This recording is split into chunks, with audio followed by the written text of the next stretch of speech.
2024 লোকসভা নির্বাচনকে পাকিচ্ছোক করে ইতিমধ্যে ময়দানে ঝাঁপিয়ে পড়েছে বিজেপি এবং আইপিএফটির যুব সংগঠন। শুক্রবার খুমলুং দশরম চৌমুহনীতে যুব মোর্চা এবং যুব আইপিএফটি যৌথ উদ্যোগে এক জনজাতি যুব সমাবেশ সংগঠিত হয়। এই সমাবেশে উপস্থিত ছিলেন বিজেপির রাজ্য সভাপতি রাজীব ভট্টাচার্য, সাংসদ রেবতী ত্রিপুরা মন্ত্রী শুক্লাচরণ নোয়াতিয়া, বিকাশ দেববর্মা এবং প্রাক্তন উপমুখ্যমন্ত্রী জিষ্ণু দেববর্মন সহ অন্যান্য নেতৃত্বরা।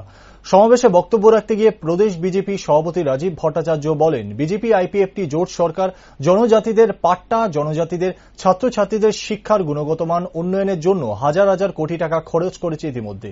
রাজীব ভট্টাচার্য বিরোধীদের তীব্র আক্রমণ করে বলেন, যারা আইপিএফটি বিজেপিকে শেষ করে দিতে চায় তারা জনজাতিদের জন্য কি করছে। জন্য চেষ্টা করছেন তাদের কাছে প্রশ্ন রাখবেন। 1,29,000 জনজাতি অংশের মানুষদেরকে ভারতীয় জনতা পার্টি আইপিএফটি সরকার পাট্টা বিলি করেছে। কই এতদিন তো হয়নি স্বাধীনতার পর থেকে? জিজ্ঞেস করবেন না যারা সন্ত্রাস করে? জিজ্ঞেস করবেন তাদেরকে।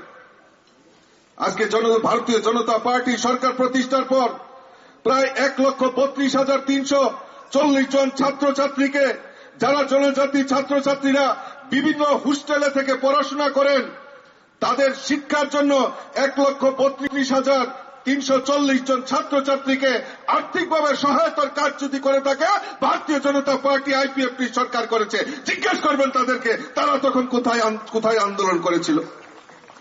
46,000 জনজাতি ছাত্রছাত্রীকে স্পেশাল কোচিং এর মাধ্যমে তারা যাতে উচ্চ শিক্ষার ব্যবস্থা নিতে পারে, তাদের অধিকার যাতে অর্জন করতে পারে, তার জন্য ভারতীয় জনতা পার্টি আইপিএফটি সরকার এই গত অর্থ বছরে 4 কোটি টাকা এই জনজাতি অংশের ছাত্রছাত্রীদের জন্য খরচা করেছে।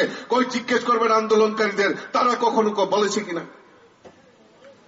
এই রাজ্যে প্রায় 17টি একলব্য বিদ্যালয় নির্মাণ করার জন্য আমাদের দেশের প্রধানমন্ত্রী এই ত্রিপুরাকে আমাদের উপহার দিয়েছে। অলরেডি 2টা রেসিডেন্সিয়াল যে আমাদের একলব্য বিদ্যালয় তার শুরুয়াত হয়ে গেছে, আরো 13টির কাজ চলছে, আরো কিছু স্যাংশনের বাকি রয়েছে। আমাদের ভারতবর্ষের প্রধানমন্ত্রী এবং এই ত্রিপুরা রাজ্যের বিজেপি আইপিএফটি সরকার চায় এই রাজ্যের জনজাতি ছাত্রছাত্রীরা যাতে উচ্চ শিক্ষায় শিক্ষিত হতে পারে, তার জন্য ভারতীয় জনতা পার্টি সরকার করেছে।